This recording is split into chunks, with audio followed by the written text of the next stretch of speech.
It's hard me the courage of stars before you left.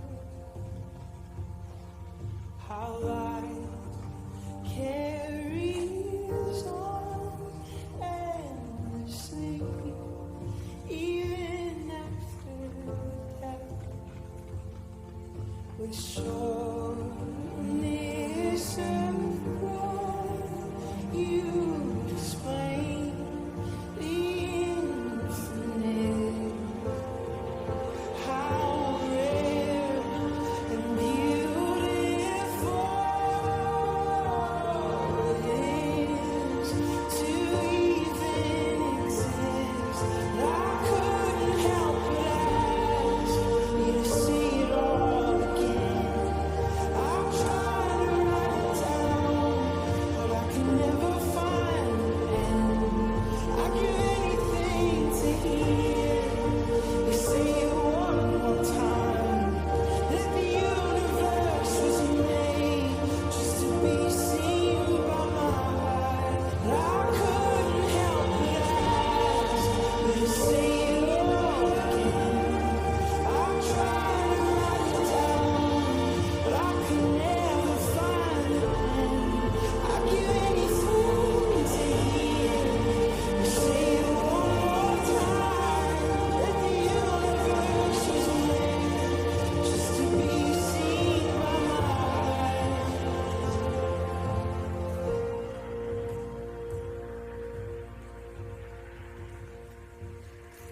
The sureness of breath, I'll explain the infinite. How rare and beautiful, truly we exist.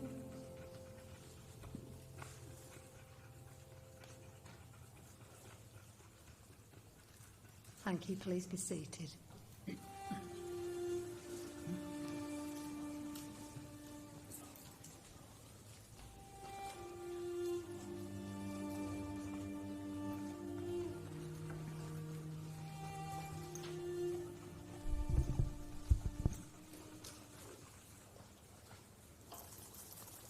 Now, there's a beautiful verse that goes, "We cannot judge a biography by its length, nor by the number of pages in it. We must judge it by the richness of its contents. Sometimes those unfinished are among the most poignant. We cannot judge a song by its duration, nor by the number of notes. It must be judged by the way it touches and lifts your souls. Sometimes those unfinished are among the most beautiful. And when something has enriched your life, and when the melody lingers on in your heart, is it unfinished or is it endless?" Now, Elli will be remembered for being a colourful and vibrant lady. Lovely to see some of you in lovely colourful clothes here today. Always larger than life.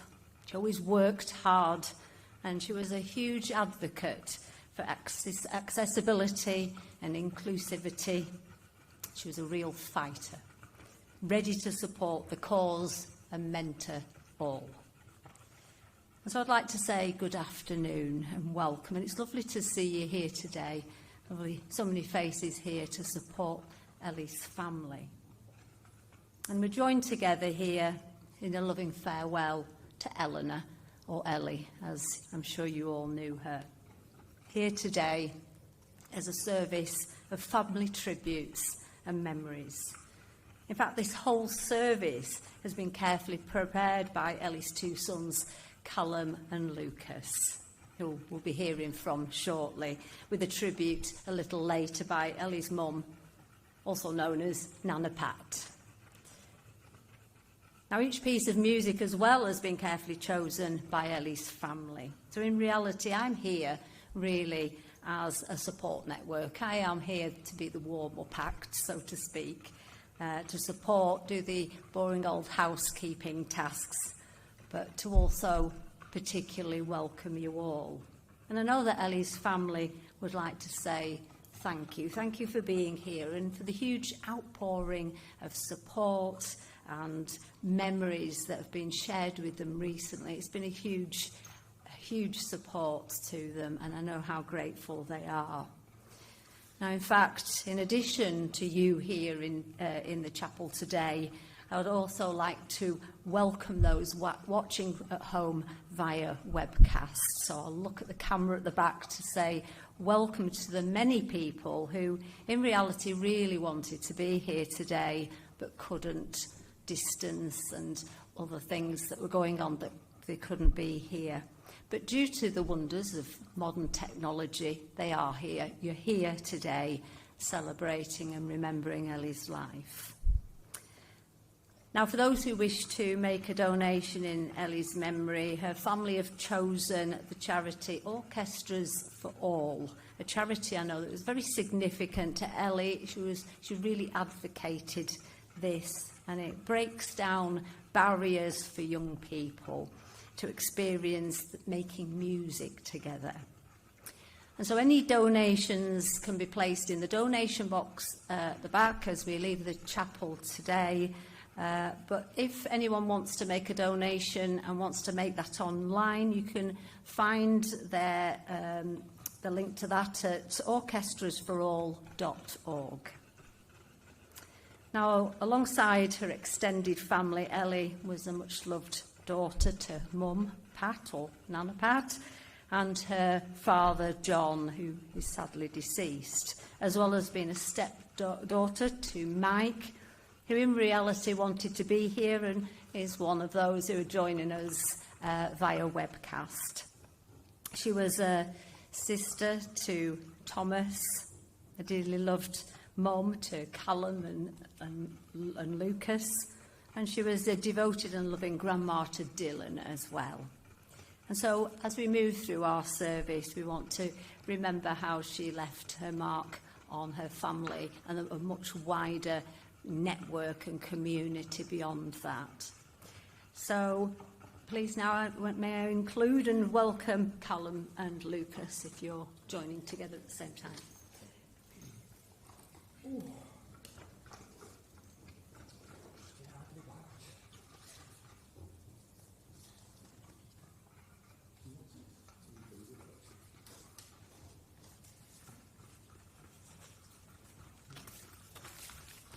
This always reminds me how short I am.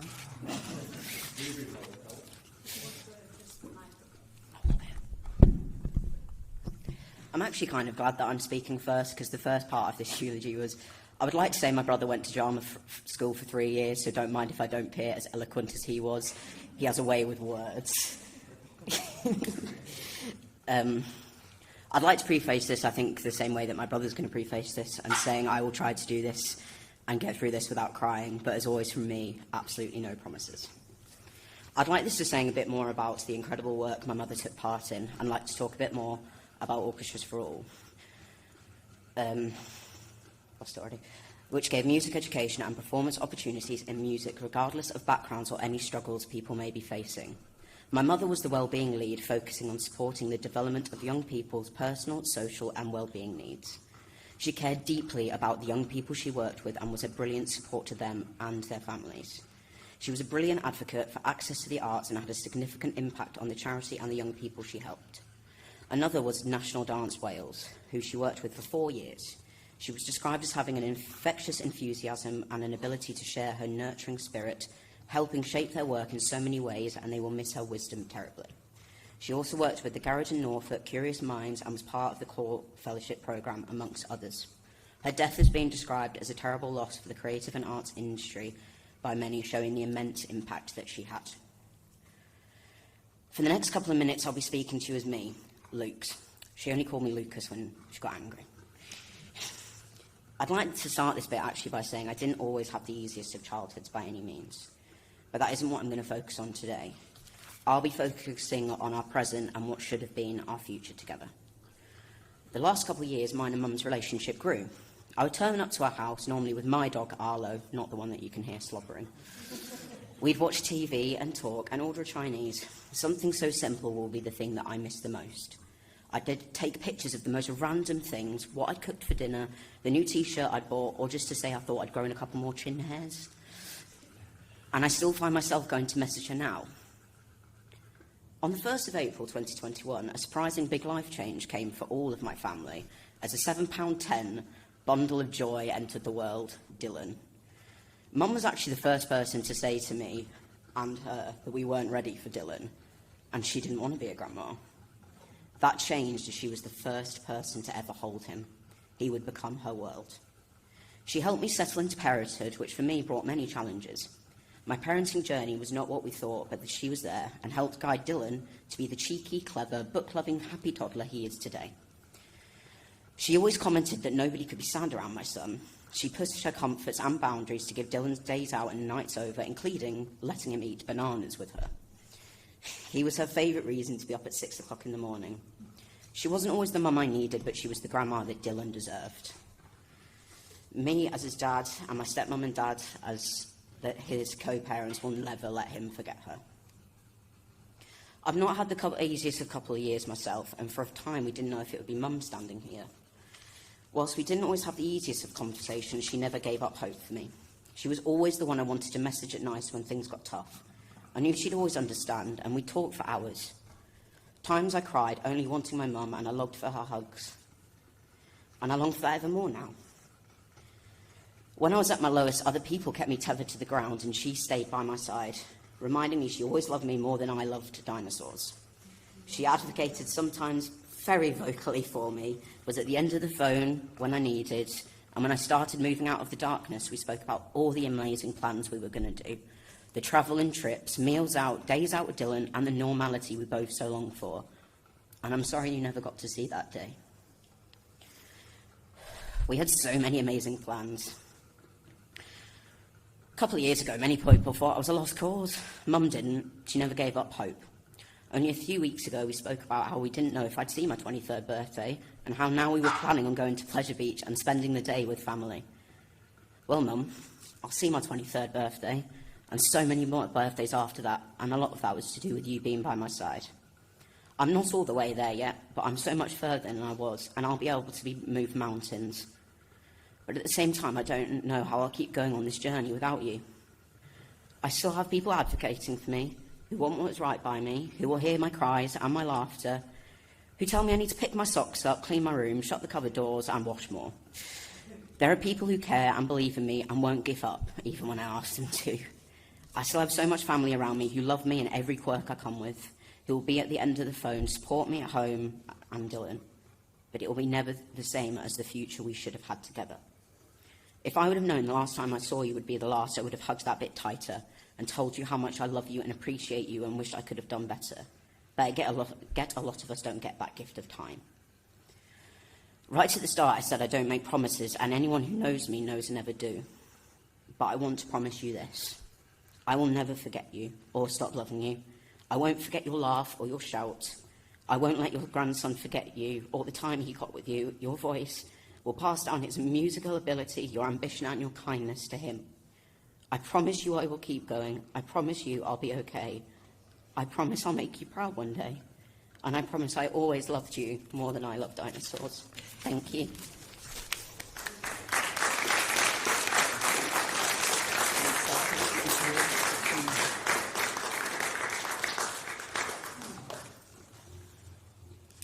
I thought I was the one that had to set the high bar. 1 second. That's okay.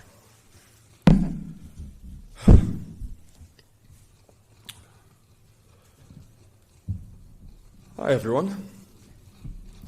I know it's been said already, but I really am grateful that you're all here. It means a lot to us.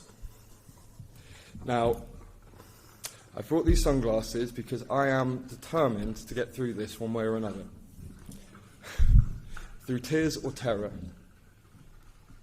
I want to speak on the love in this room.